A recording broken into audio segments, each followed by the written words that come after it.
Hello, YouTube land. This is Brenton Sawin coming to you from Lexington, Kentucky, the Bluegrass State.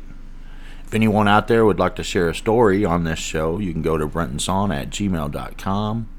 If you would like to contribute to help with this show, you can go to a link in the description, PayPal me, and I appreciate every contribution. Thank you very much. Now let's go have a look at stocksathome.com. Now, this is the site that I've told you about before on the other few videos, stocksathome.com, and this guy basically he has a site that you can join, and you pay $25 a month to join his site, and what he'll do is he'll tell you everything that he's doing, when to buy, when to sell, and you just follow along and you will make money.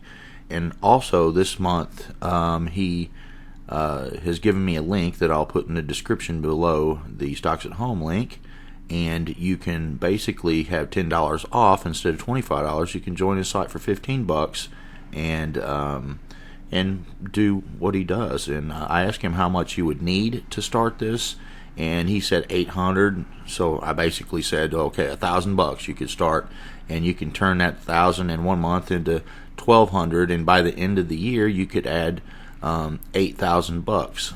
You can turn it into $8,000, and then from there, you know, it would just grow exponentially. So anyway, go check Cameron out, and I'm telling you, if you have the ability to join in with, you know, some money and buy some stocks, then this would be a great way to do it.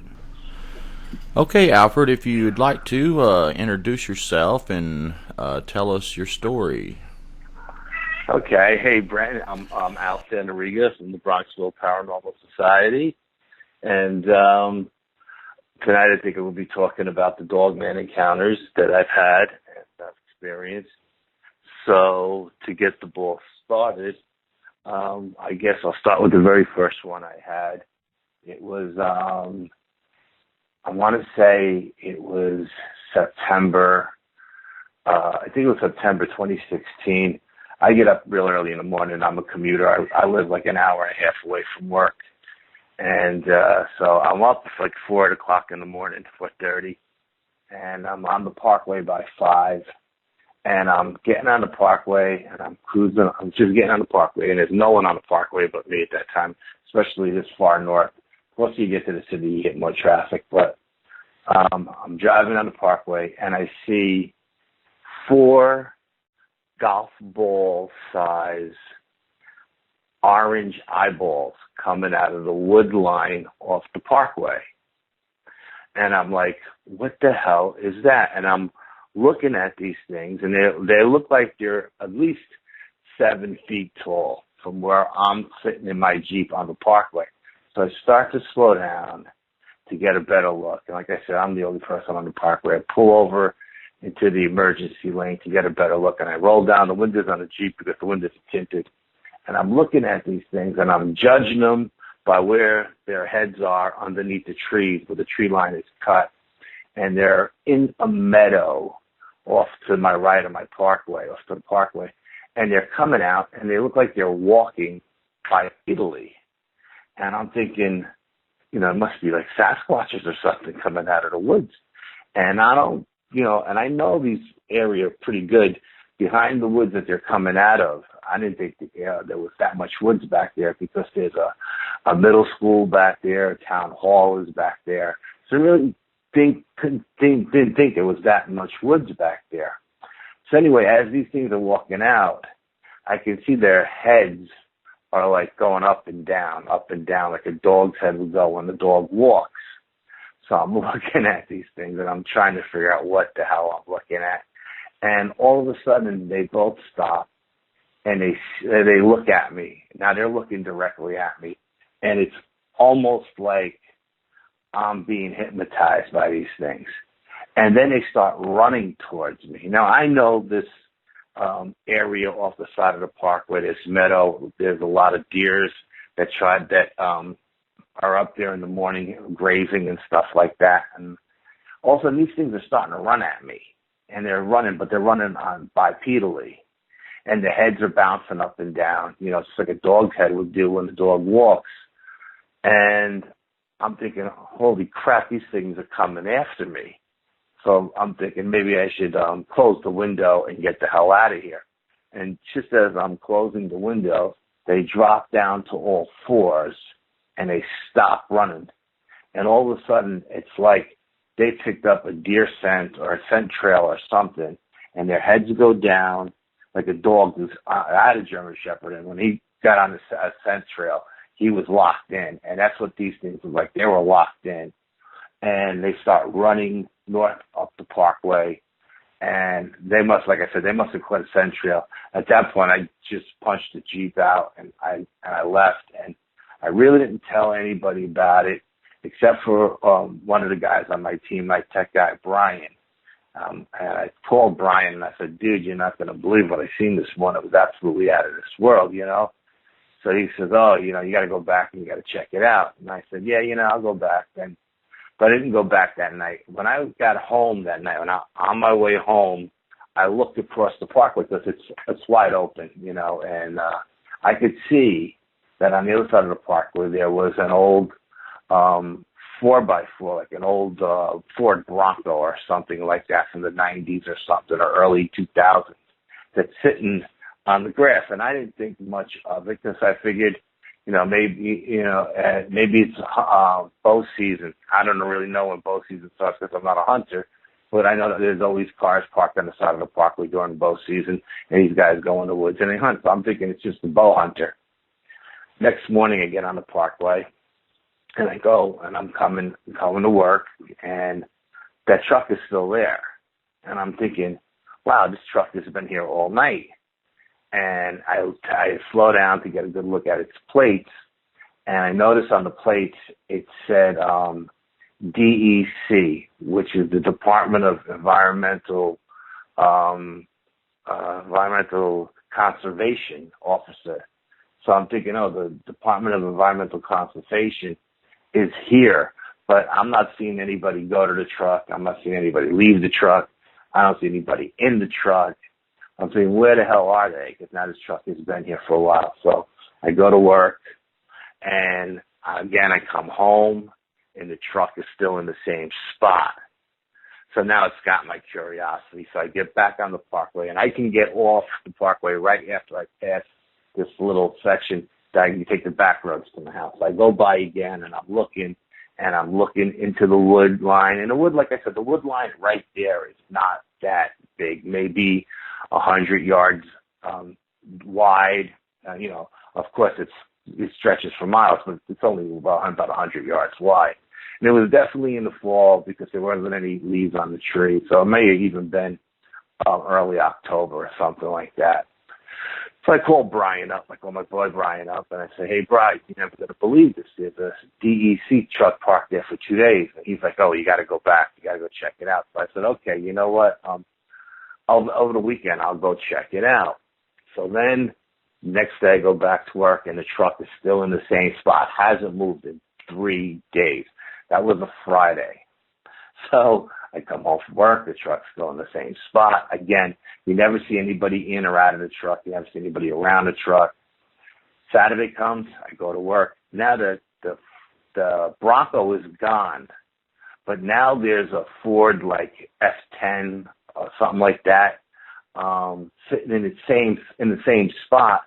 But this one has got all the decals on it, and this one says the Environmental Protection Environmental EPA or something like that, Environmental Protection Agency on it, and it's got the decals. And I'm thinking, okay, first the DEC was here, now the EPA is here. What the hell's going on? And again, Saturday, I come home from work. The pickup is still, and this one is green. It's got like all the logos on it. And I'm saying, okay. So I tell Brian about it, and Brian's like, well, obviously there's people in those woods. You know, maybe somebody is camped out. Maybe they're hunting these things. Something is going on. You got to go check it out. So I said, okay. Sunday rolls around. I jump in my Jeep and I go there and I pull off to the side of the road. And I go in. I said, okay, you know, I know these woods are not that deep, but now the the truck is actually gone. The Environmental Protection Agency truck is not there. But I go in the woods, and I start walking through the woods, just to see how there could be something that big lurking in this area, And I come across a huge stream.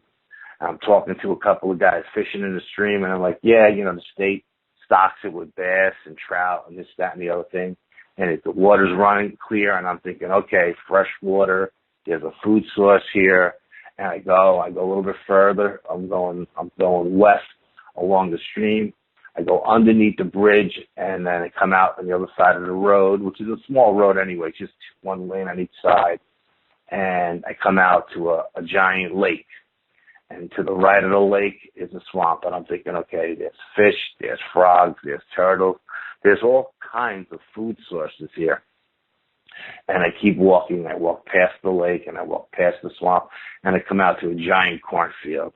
And I'm saying, wow, I didn't realize how much food source was here. Because now you got the cornfield, you have the deer eating the corn, and you got all of this stuff right there by the parkway, within like a quarter mile of the parkway. So it just made sense to me that these things could go from the parkway where I see them basically all the way to my house, and no one would ever notice them because they'd be in the woods all the time. They would just have to cross over a couple little, 2-lane streets here and there. And up here where I live, there's no street lights. You know what I mean? So when it gets dark, it's dark. So that was the first encounter I had, which totally blew my mind because I couldn't, when they started to come running towards me, I knew they weren't any Sasquatches, because Sasquatches don't even have necks. And these things, their necks were moving, up and down, bouncing up and down. And I said, then I must have ran into like dogmen or something. There must be some, dogmen up here. So that came and went. And then I was being drawn back to Nuclear Lake, and I just wanted to go to the swamp. And I told Brian, and I told my cameraman Bill, and I said, listen, I'm being drawn to Nuclear Lake. I don't know why, but I'm going back. And if you guys don't want to come, it's okay, but I'm going to the swamp. And they were like, no, you can't go back there by yourself. We're going to come with you. I said, but I don't want to stop along the way. I just want to go to the swamp. I want to go to the swamp at the lake.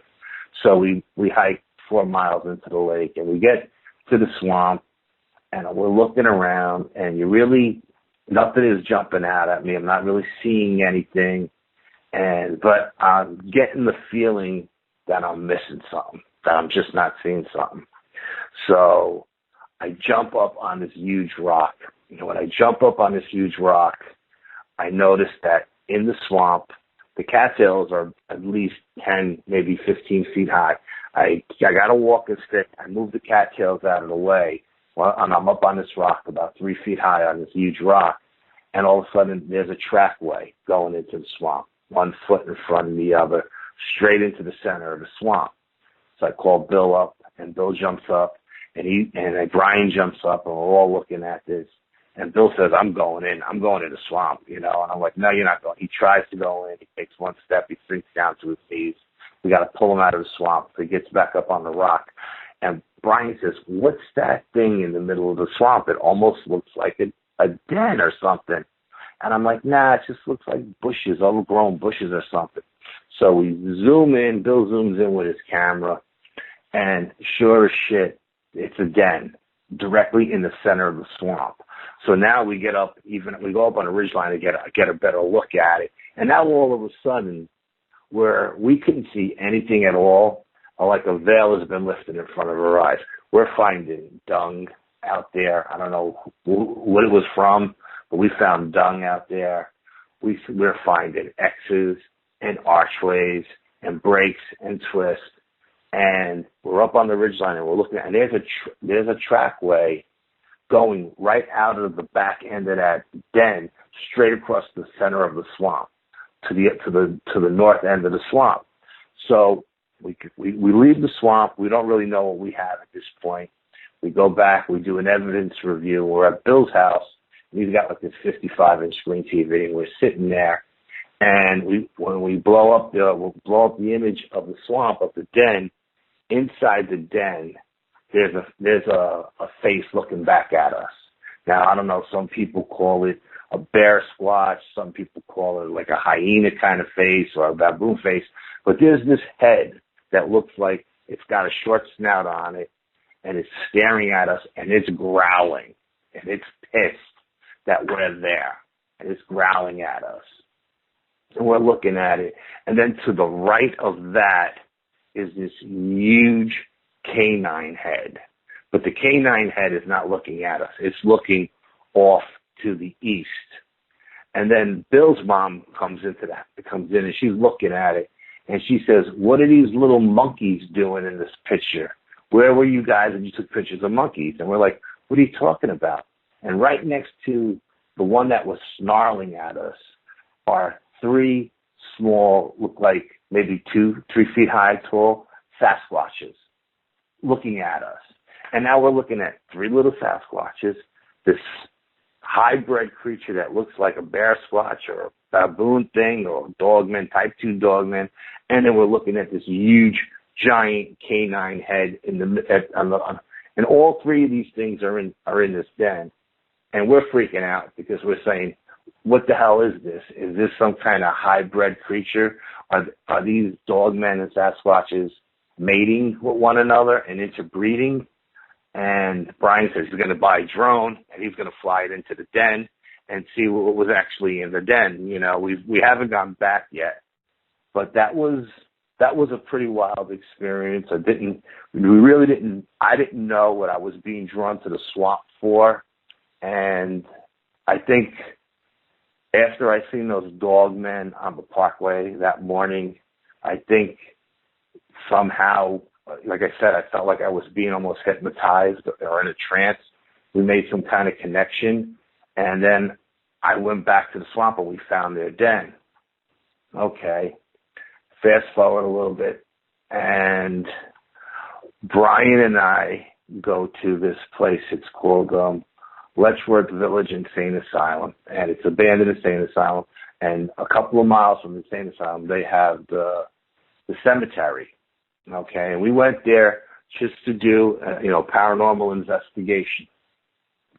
And this cemetery is like no other cemetery you ever seen. There's no road in. It's hitting in the middle of the woods.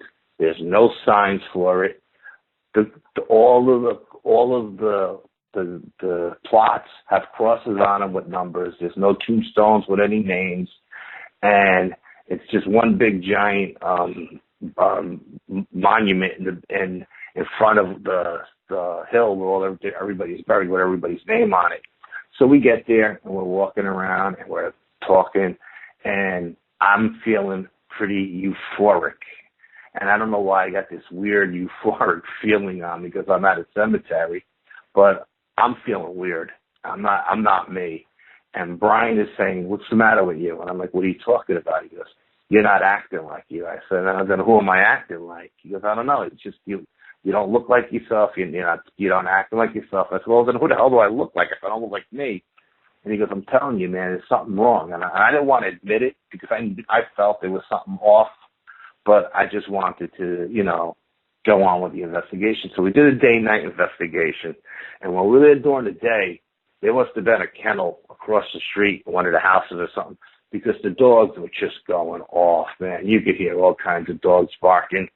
And we were walking through the woods, and when we're doing our thing, we're doing EVPs, and we're really not getting much of anything. And then Brian says, "Oh, let's try something." And he goes, "Why don't you do a tree knock?" So I do a tree knock, and then right after I do a tree knock, we get a tree knock to our west. And we go, wow, that's weird. And so then we broke out. Well, we use Tibetan singing bowls, and what we do is we put out different frequencies and vibrations into the atmosphere, into the woods, and see what happens. And these things usually work amazing. Whenever we use them, we always get results. The energy just picks up. So we use the Tibetan singing bowl. We put out the vibration, the frequency, and we're walking around. And I'm being drawn towards the west part of the cemetery towards the woods. Now, we had to park our car about a quarter mile away on the west side of the woods near, looked like a hiking trail.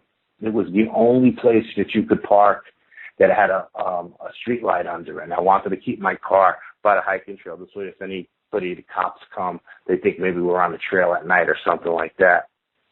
So I'm walking to the woods, and this is still daylight. We did a day-night investigation there. And I'm walking towards the woods, and I'm walking towards the woods, and Brian's like, what's going on? I said, I'm being drawn to the woods. So we're standing there, and we're just looking at the woods, and we're not seeing anything. And I tell Brian, I said, what are we missing? I said, I was drawn here. Something is here. We're not seeing it. What are we missing? And Brian's like, I don't know, man. I don't see anything. And I said, I don't. And then all of a sudden, it's like the veil was lifted from our eyes. And then you see the breaks and the bends and the twists. And there's this giant tree structure. And I don't really know how to describe it to give it any justice.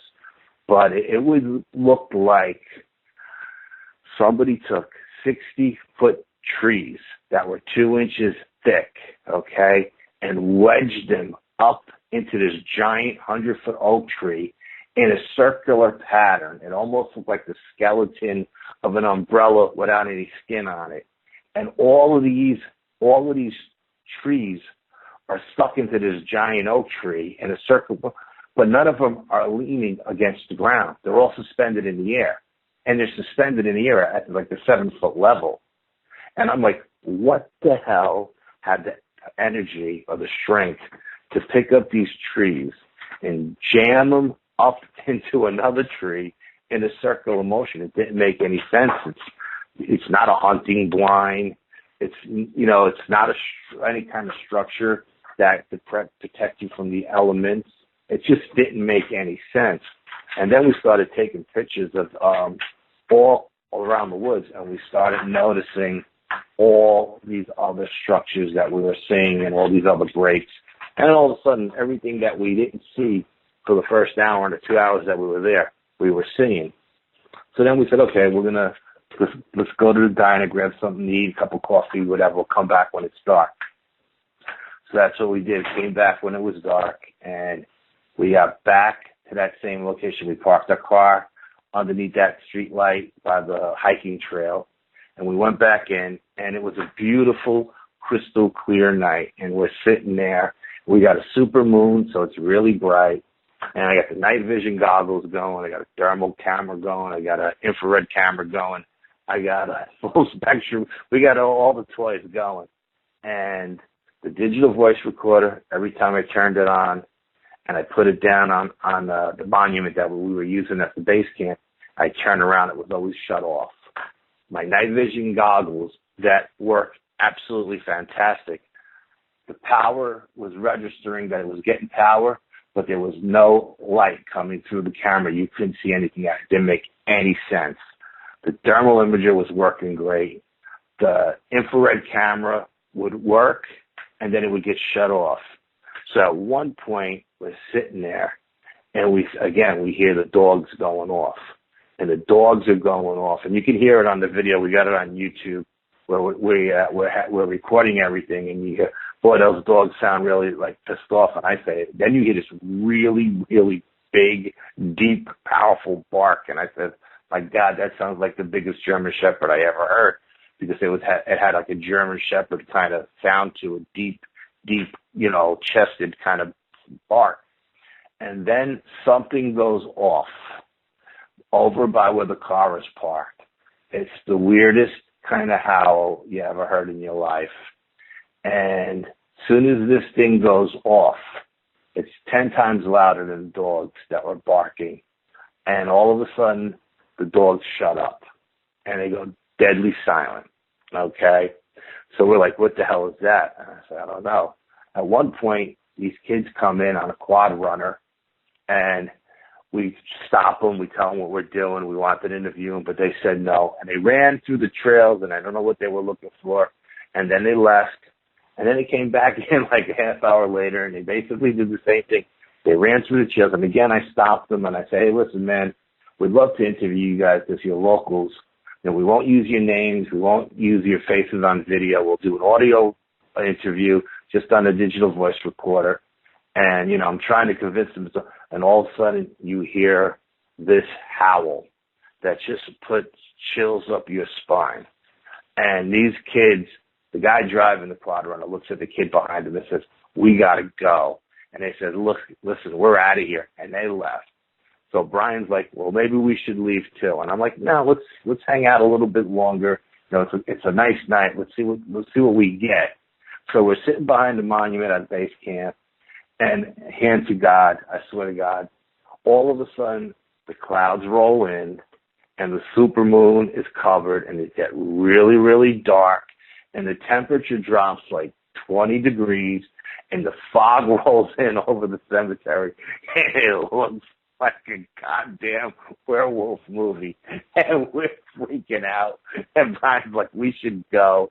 And then I was recording with the thermal imager, and Brian goes, "Did you hear that growl?" And I go, "Nope." And I said it really stupid, like dopey. I go, "Nope." But when we played the thermal imager footage back, you can hear a growl. And I don't know if it was a dogman that was in the woods or if this creature was right behind us on the other side of the monument. But you hear right in between me and Brian. So at that point, Brian says, "I think we should get the hell out of here." And I say, "Okay, you know what? It's really getting cold. Let's pack it up." So we pack up our gear, and we're walking back to the car. Now, the only thing we got on us are survival knives because I thought it was going to be like a regular cemetery, and I didn't want to go in there with machetes and pepper spray and the whole 9 yards like we usually do when we go out. So we just got our 10-inch survival knives on us. And as we're walking back to the car, we got our headlamps on.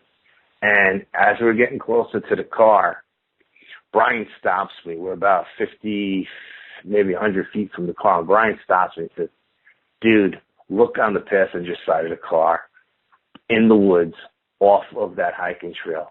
There's amber-looking eyes looking at us."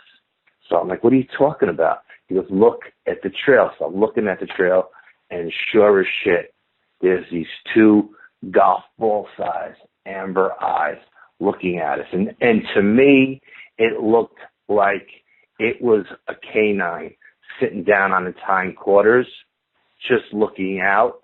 And on its hindquarters, this thing had to be 5 feet tall. Okay? So now we get our survival knives out, and we'll start walking towards the car because we got to go to the car. That's where the car is. We got to get in the car to leave. And this thing is sitting, 5 feet from the passenger side door in the woods. So we get there, and we're looking at this thing. This thing's looking at us. And I'm saying, "Brian, whatever this thing is a predator because he's off the trail, and it's hunting the trail. So if anything comes down this trail, it's looking to attack what's on the trail." So we're loading up our equipment into the back of the Jeep, and Brian says, "I have to relieve myself." And I'm like, "Dude, hold it just a little bit longer. We'll go to the diner." He's like, "Al, I can't. I got to relieve." So as he's relieving himself, I'm not taking my eyes off of these two amber eyes that are looking at me. I'm looking at it. It's looking at me. I'm telling Brian to hurry the damn up. And all of a sudden, it blinks its eyes. And when it's blinked its eyes, the thing was invisible. Like all of a sudden, it's darker than dark. You can't see it on the trail. Now, I don't know.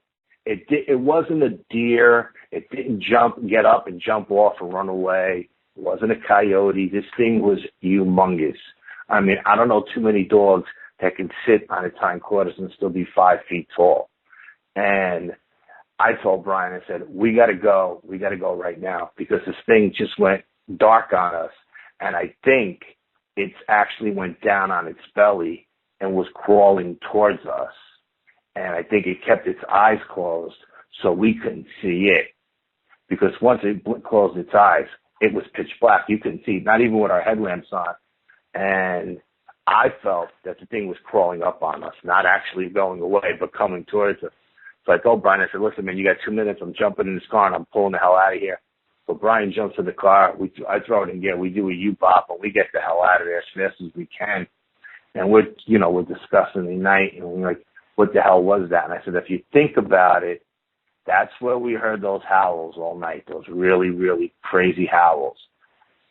That was the section of the woods that at one point when we were going into those woods where we found those crazy structures, I felt like we were getting really deep into these woods, and I felt like we were being drawn into a trap. And I said, you know what, Bri? I don't like this. I think we're being sucked into a trap. Let's just back the hell out of here and go to the diner, and get something to eat and some coffee. And, I don't know if we actually were, but this thing was directly across the street from the woods we were being drawn into. I don't know if it was there the whole time or if it was just we came upon it while it was hunting that trail. Now, maybe the deers used that hiking trail as a game trail to go from one part of the woods to the other. I don't know.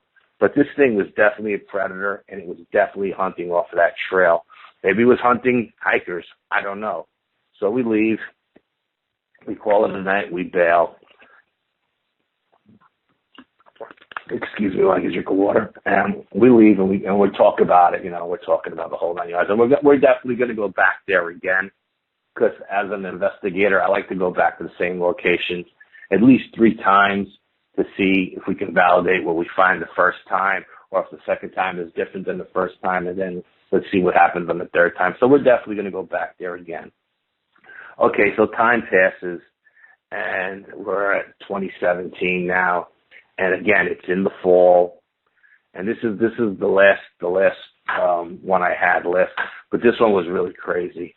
It's early fall, maybe September again, and my bedroom was down on the first floor. The kids were upstairs, and I never sleep with my window open because we're on the first floor, and B, I'm from the city, and when you grow up in the city, you don't sleep with your windows open.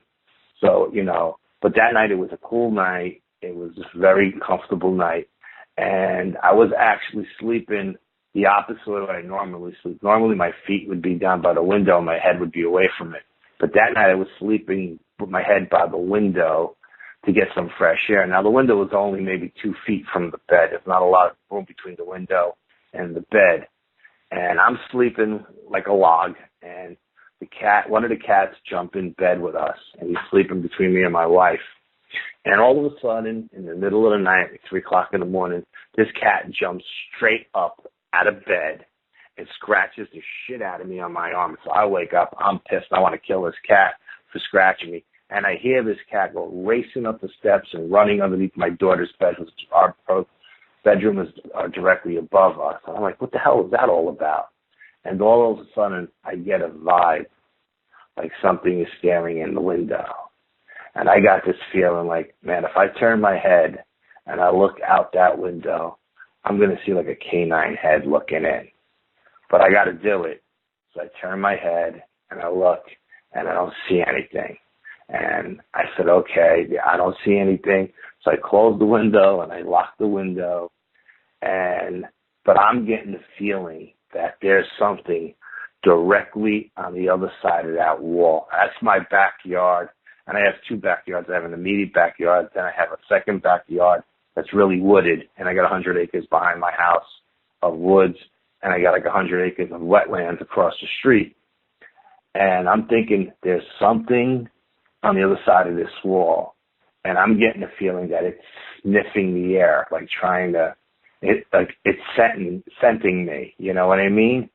And that's when I decided I'm going to lock the window, shut the window, because I felt there was really something there. So then I said, you know what? I'm going to walk over to the kitchen and throw the sensor lights on in the backyard and see if there's anything out there. So I grabbed my 30-30 and I'm walking towards the kitchen, and all of a sudden I get to the living room and a little voice in my head says, don't do it.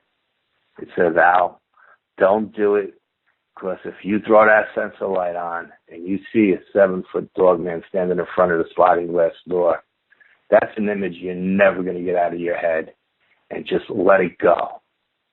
So I was like, okay, you know what? I'm going to heed the little voice in my head, and I'm going to let it go. And I go back into the bedroom. I put the gun in the corner behind my guitars, and I go back to sleep. The next morning I wake up, I don't think anything of it. I think, man, that was a weird dream I had last night. I go to jump in my car. I go to work. Come home from work, and on my way home from work, I said, you know what? I'm going to check the backyard, see if there's any footprints back there, any paw prints or anything. So I go by the back window, the bedroom window. There's no paw prints there, but there's a claw mark, 3 claw marks, like scratched in the grass, like right where there wasn't any grass. It was like a dirted area where like the septic was, where, you got to dig up the septic. And I had dug up the septic early in the year, so the grass hadn't grown back on it. And right across that, there's 3 claw marks that go in a straight line, a long line too. Like, God, it's almost like 2 feet long. And there's 3 claw marks, and the third one on the right side is a good 3-4 inches away from the other 2.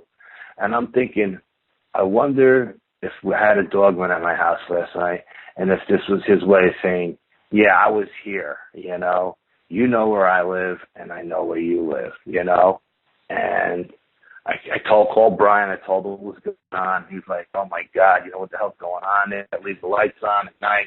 I'm like, no, I can't leave the sensor lights on in the back because we got too many animals going through the yard, and they would be on all night long. I never get any sleep. So a couple of days go, maybe a day or two, and I had just built a brand new block retaining wall that holds up my front deck, and it's like 8 feet high.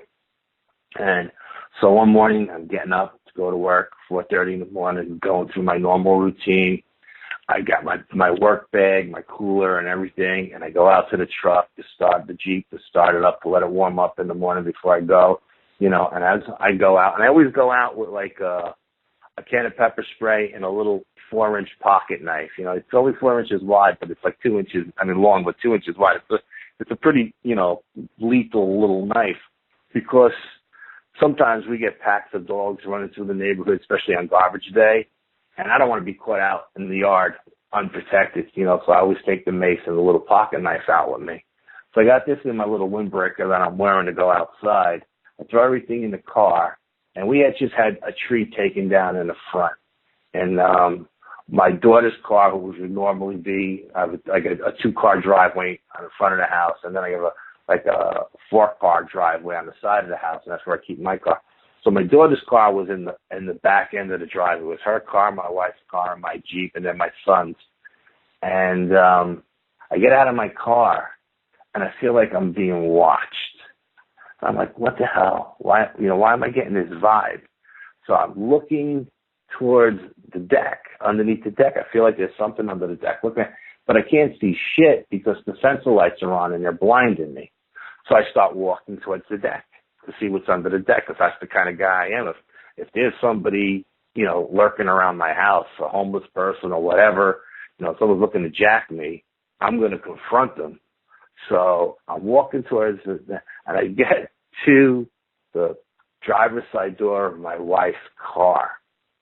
And all of a sudden, I put my hands up to block the light, and all of a sudden, I see this shadow underneath the deck.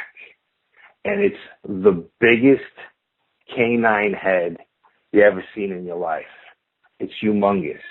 It almost looks like the canine head in the photograph of the den.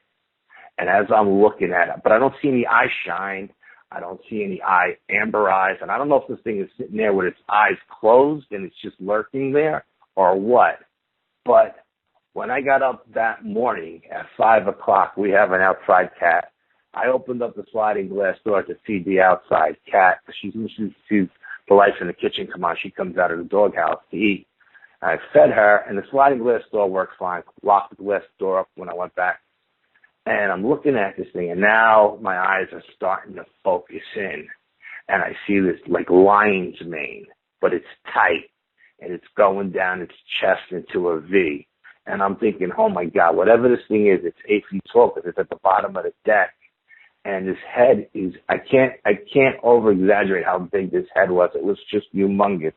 And I'm looking at this thing, and as I'm looking at this thing, trying to figure out what the hell is under my deck, our outside cat, Callie, comes running around the front of the house to use the bathroom because she uses my wife's garden. She likes to mulch. Well, as she turns the corner, she's on the south side of the wall, and this thing is leaning against the northern wall. And she turns the corner and she stops dead, and she jumps straight up in the air like a Halloween cat and takes off running for the woods.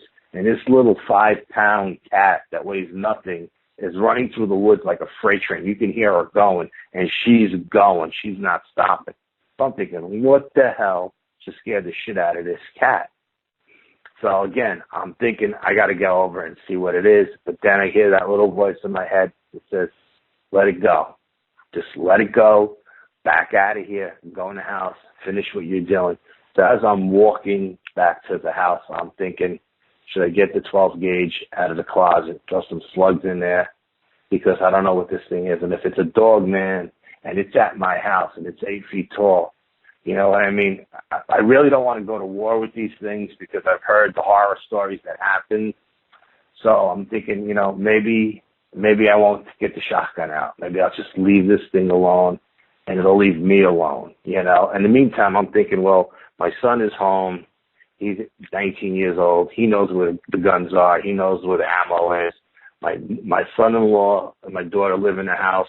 He's training to be a state trooper. He's packing heat all the time. Anyway, he's got a Glock on him. So I know that the women in the house are safe because the men in the house are armed. So I said, I'm not going to tell anybody because it's still 5 o'clock in the morning and I'm the first one leaving the house and my wife's not getting up till 6.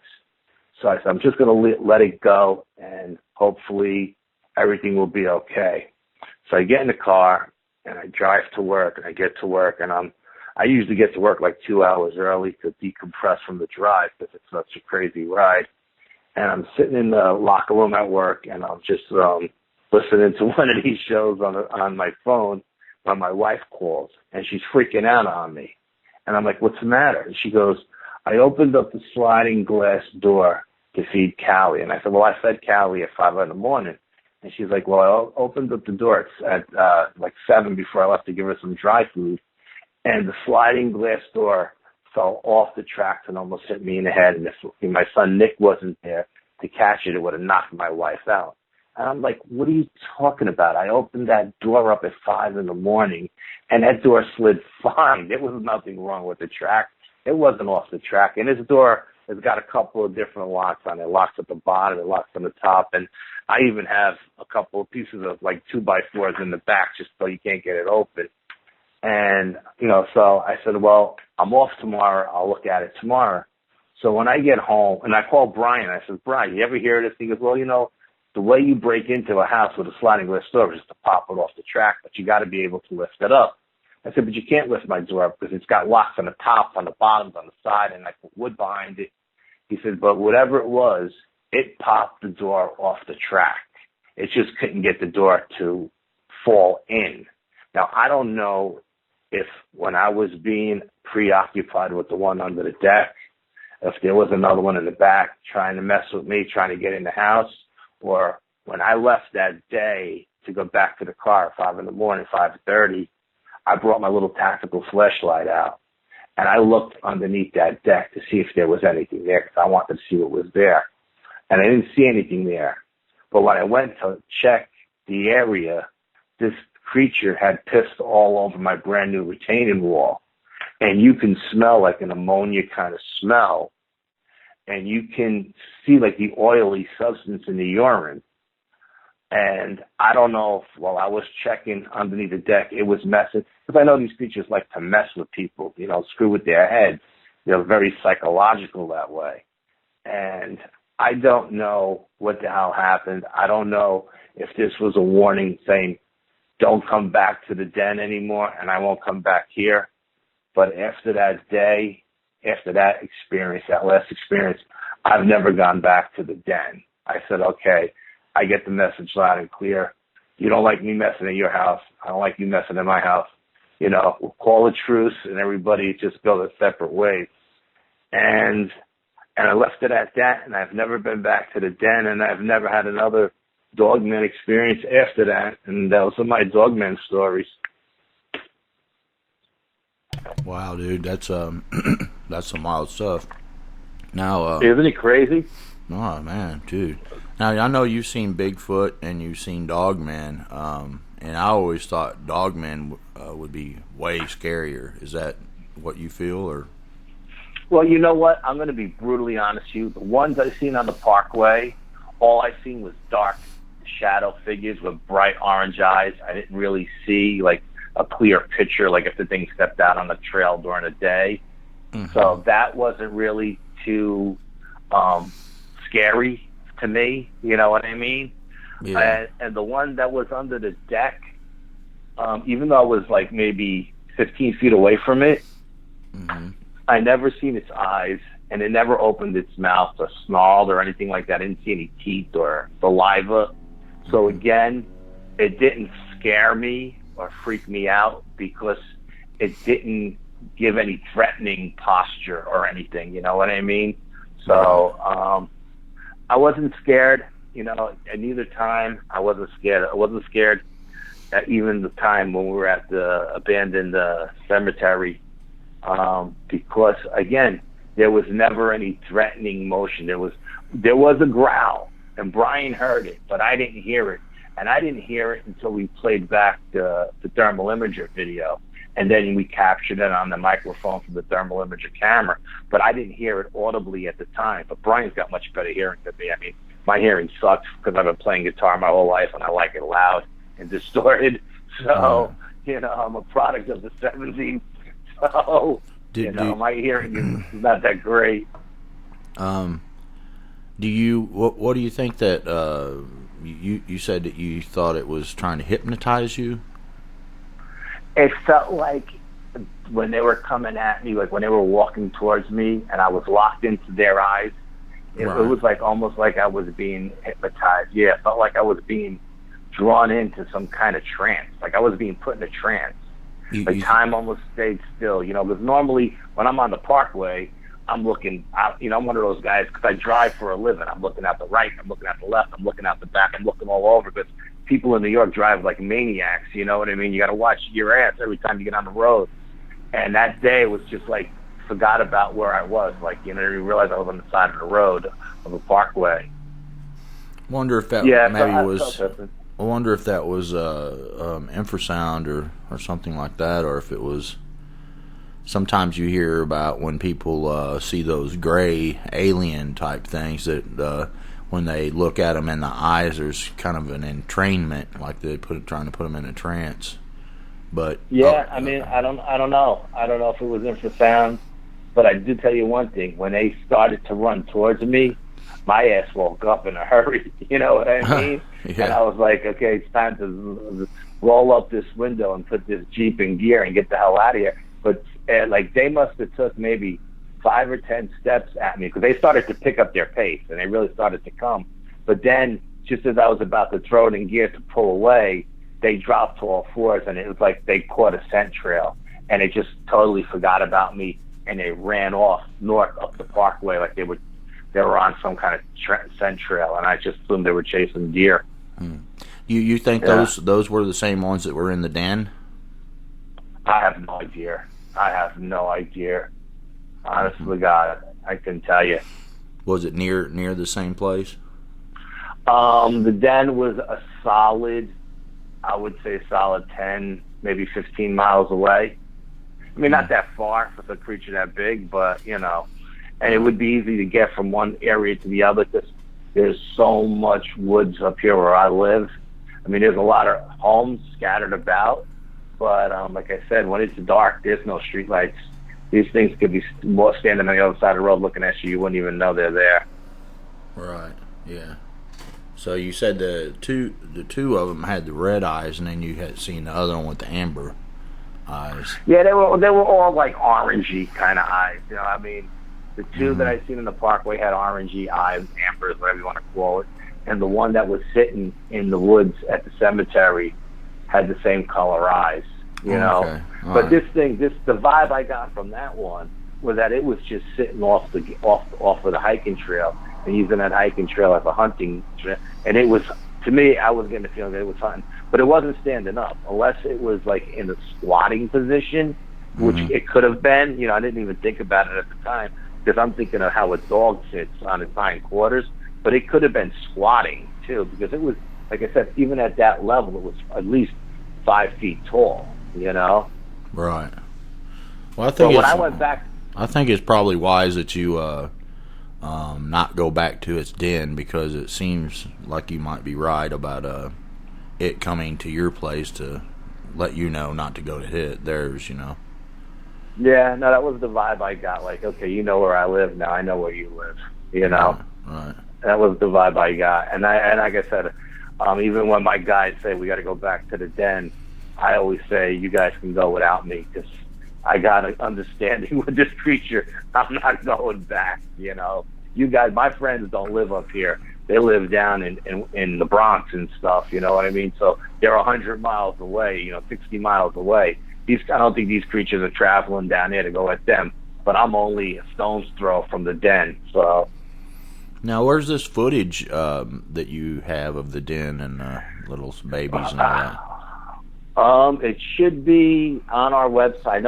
I know Brian, my tech guy, put it on the website. I believe it's on the Facebook page as well. I think he did. He put it up in 2 different. I know he likes to put everything up in a raw form and have other people try to figure it out. But I think there's 2 versions of it. I think there's the video version of it, and then I think there's a still photo of it too. Because when I told Vic about it, I sent it to Vic, but Vic said he couldn't make anything out in the den. But you know, I get it. He's looking at a little photo on the laptop. We were looking at it on a 55-inch TV, so the picture just pops at you. You know, when you're looking at it on something that big, 60-inch TV. Whatever Bill's got at his house. So. And what is the Facebook page?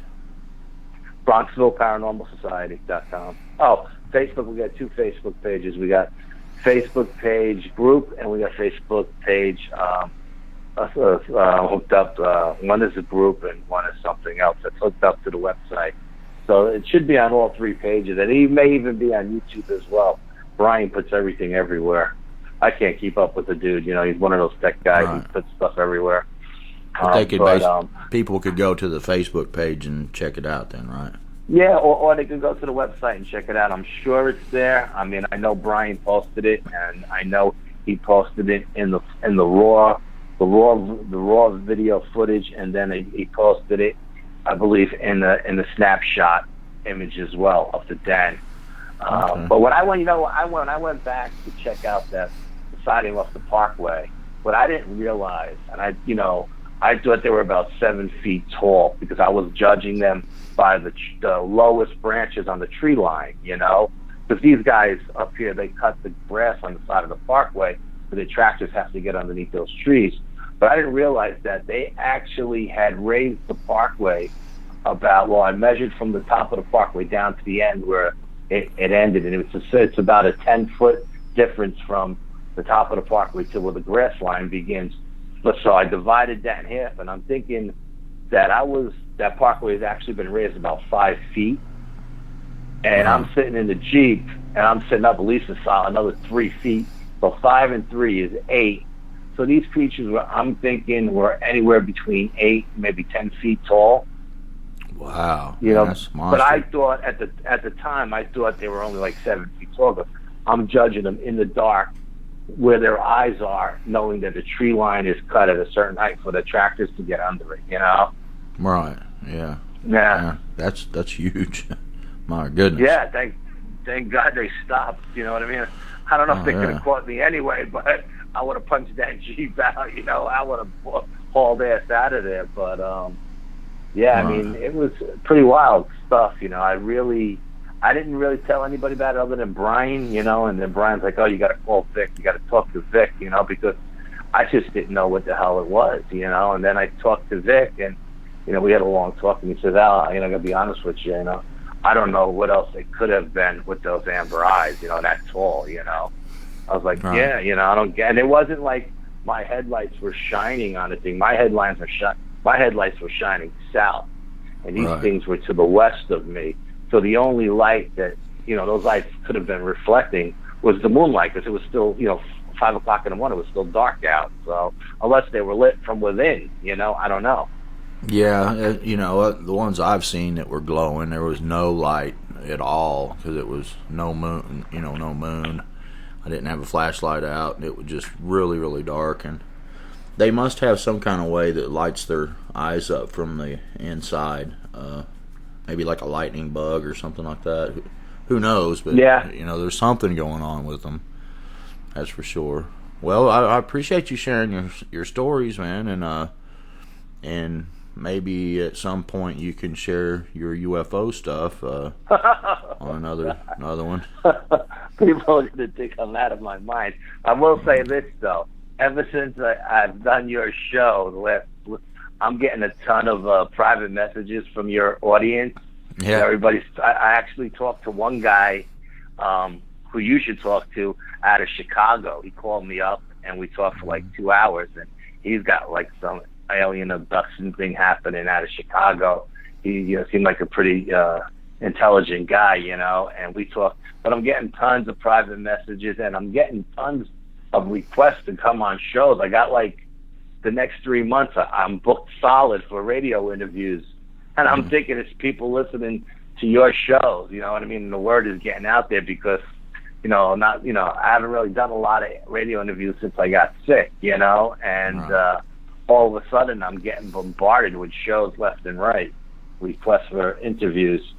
Well, cool. So I could thank you for that, man. I mean, your listeners and your audience, really are very kind to me. I hope they don't think I'm a lunatic by telling these stories, but, I'm just telling it like it is, you know what I'm saying? That's right. So, yeah. The guy from Chicago, if you, talk to him again, tell him to email me. I'd be glad to have him on. Yeah, you know what? When we get off the phone tonight, I'll look up his, because now we're friends and stuff on Facebook. I'll look up his name and I'll send it to you.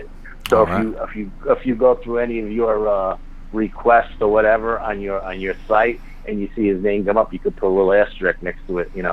This is the guy that I mentioned to you. He seemed like a very intelligent guy. He didn't seem like right. crazy. Yeah, I like Believe to hear me, I like to hear those UFO stories sometimes. I've done a lot of pre-interviews as a paranormal investigator, and I can tell you 10 seconds into the conversation if I'm talking to a crazy or if I'm talking to somebody who's actually experienced something. And this guy seems like he's an experiencer for sure, yeah. Right. Cool. Yeah. Well, thank you, Alfred, and everybody out there in YouTube land. I appreciate you listening, and maybe go check out Alfred's site there and see if you can find those videos and check them out. And I'd like for everyone to go check out stocksathome.com, and if you want to contribute, you can go to PayPal me link in the description, and if you want to share a story, go to brentonsawin@gmail.com. God bless you, and we'll see you on the next show. Bye-bye. Thank you.